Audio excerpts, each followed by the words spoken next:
Hey Gear Seekers, I'm Nick. At Computex, ASRock announced they'd be releasing a very limited edition motherboard, the ASRock X570 AQUA. It's an X570 board that supports Ryzen 3000 with a full cover water block. They announced that they would only be doing a single production run of 999 boards in total. This is kind of one of those times where I have to pinch myself to see if I'm awake or not. At Computex, I asked ASRock if there was a possibility we could get one of these limited edition X570 AQUA boards to do something very special with. What happened was they selected a small pool of creators and media outlets to create custom branded versions of the boards for those people. Turns out, ASRock selected us as one of them. In this video, we're checking out the, I can't believe I'm actually saying this aloud, Claire. We're checking out the ASRock X570 AQUA Gear Seekers Edition, a one-of-one Gear Seekers branded motherboard. Crazy, right? Let's check it out.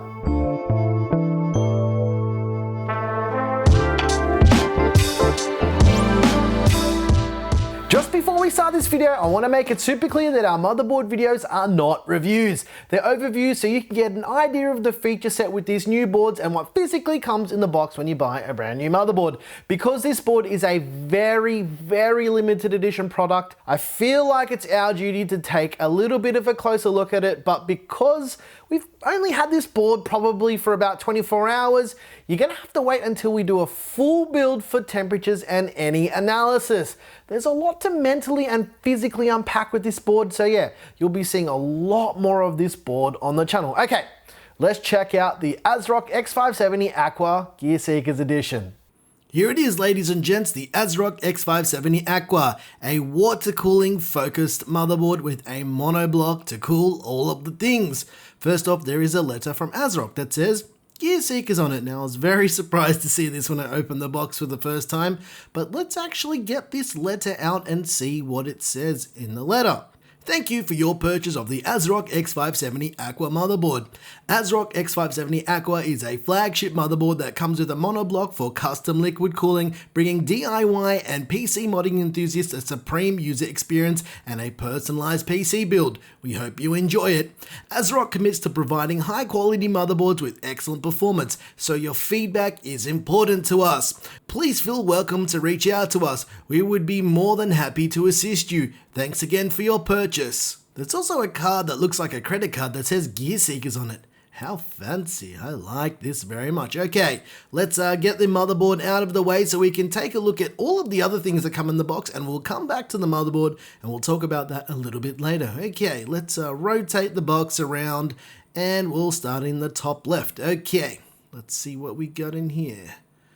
Oh, whoa, this is weird. I thought they might actually do a USB stick with a motherboard like this. You don't ever have to use it. You could just go on the internet and download all the drivers. It's no big deal, but it's there just in case. Okay, next up is the quick installation guide. It is in quite a few languages, and this basically shows you what every single thing on the motherboard is, where everything goes, just in case you're not sure what anything is. And yeah, make sure you keep this handy if you need it at all, if you get lost. Okay, now this is the software setup guide. This will help you with overclocking, all of the BIOS settings, and just anything to do with the BIOS in general. There's an ASRock sticker that gives you about 78,000 extra frames per second in every single game that you'll ever play. Yes, that number is also very fake. I made that up. Next thing is this little piece of paper here that explains the memory installation for AM4 motherboards. This is quite handy if you're building for the first time, but I feel as though if you're buying this motherboard, you're definitely not building for a first time. Alrighty, what's in box number 2? Okay, we've got 4 SATA cables. This is to plug in your 2.5-inch SSDs or your spinning Rust or anything like that that connects to your SATA ports on your motherboard. Next up, we've got the screws and standoffs for the 2 M.2 slots on the motherboard. This supports PCIe Gen 4, obviously, because it's X570. There's a DisplayPort to mini DisplayPort cable. Now this cable plugs into the motherboard, but on the top side of the motherboard, not the rear I/O. All right, let's move on to box number 3. What have we got here? We've got an antenna for Wi-Fi 6 because this motherboard has Wi-Fi 6 and Bluetooth 5.0 built right in. Okay, let's move along. The next thing we've got is an SLI bridge. Now, this will not work on 20 series cards. This is for 10 series and below, and this is a high bandwidth SLI bridge. For the amount of money that you pay for this board, I think they should have added an NVLink bridge. That would have been really cool to see. Alrighty, let's open the last box. Box number 4. Let's see what we got. Okay, we've got all the thermal pads and the thermal paste. These are replacement thermal pads for the monoblock because there's already thermal pads installed on this motherboard, and also there is a little syringe of thermal paste. Okay. Let's bring that board back so we can take a little bit of a closer look. Let's take the monoblock off. I'm just going to speed this up because this took about 5 to 8 minutes to remove because it was my first time removing it, so I wasn't actually sure of what to take off. But yeah, let's take a closer look at the board now. There's a front panel audio connector for all your front panel audio goodness. There's a 4-pin 12-volt RGB connector. There's also a 3-pin 5-volt addressable RGB connector. There's a USB 2.0 header. There's also a USB 3.0 header, a PWM fan connector. There's a diagnostic screen that will tell you if anything's wrong with your motherboard.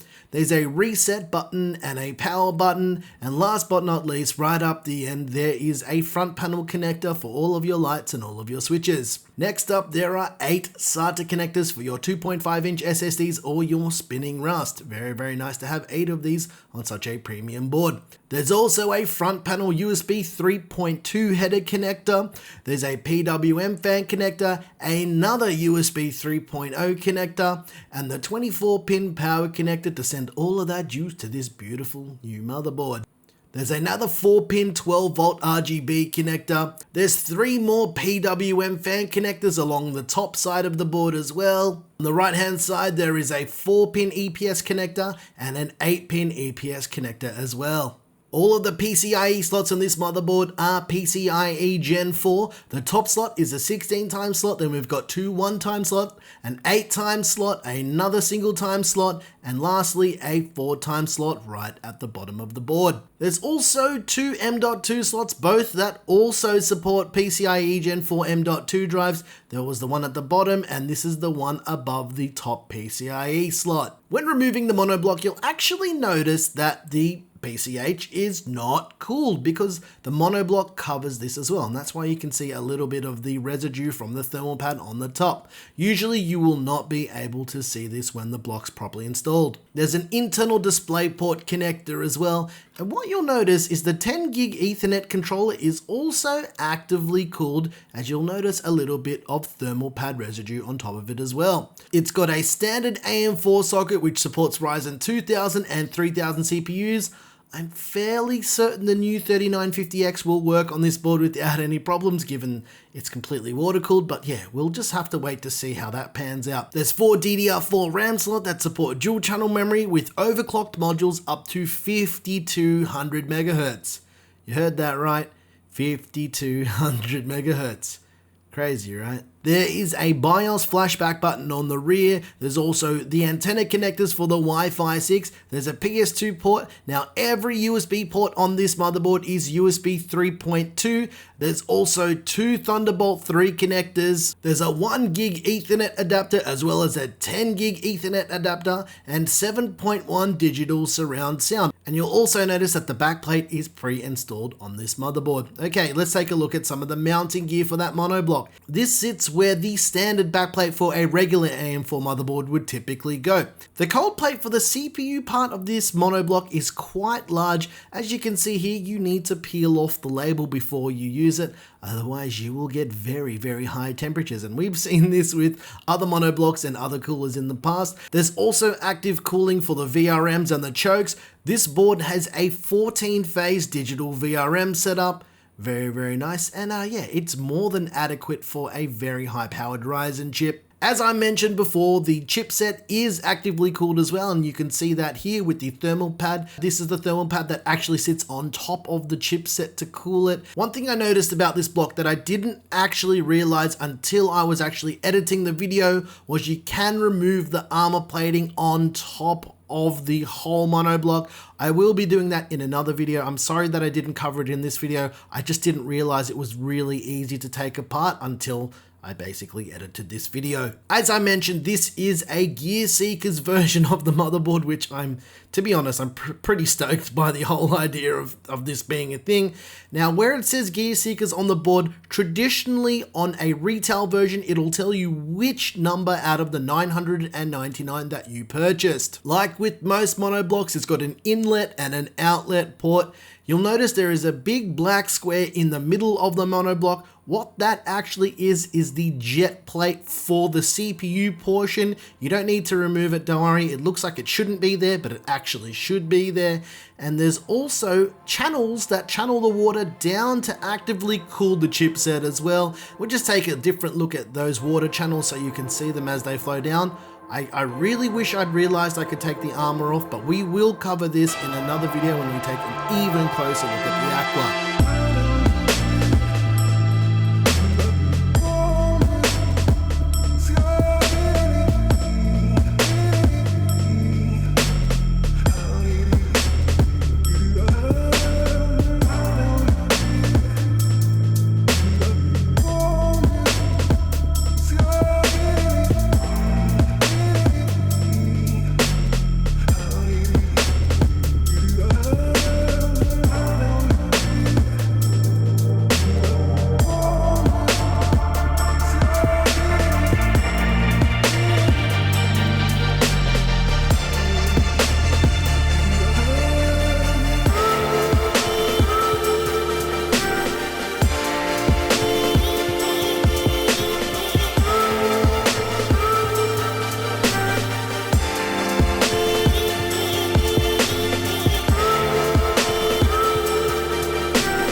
If you're interested in grabbing the ASRock X570 AQUA, it will be going for around $1,000 US, or I'm gonna say 1,500 Australian dollars. Also, that is of course if you can actually get your hands on it at all.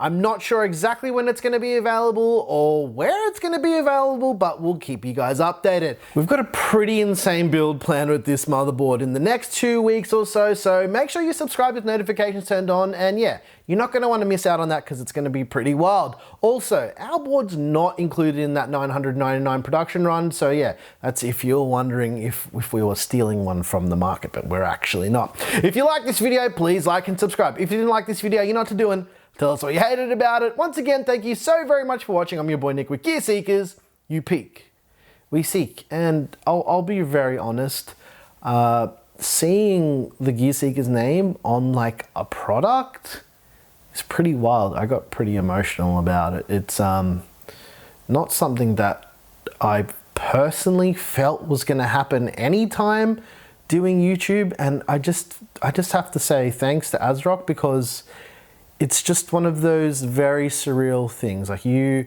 can be someone that's into tech all of your life, and for you to be in the position of a company saying, hey, we want to like put your name on a product, that's pretty crazy. And I know there's other content creators and whatnot that have like their own version of the board as well with their own name and branding on it, but for it to happen to us is a pretty big deal.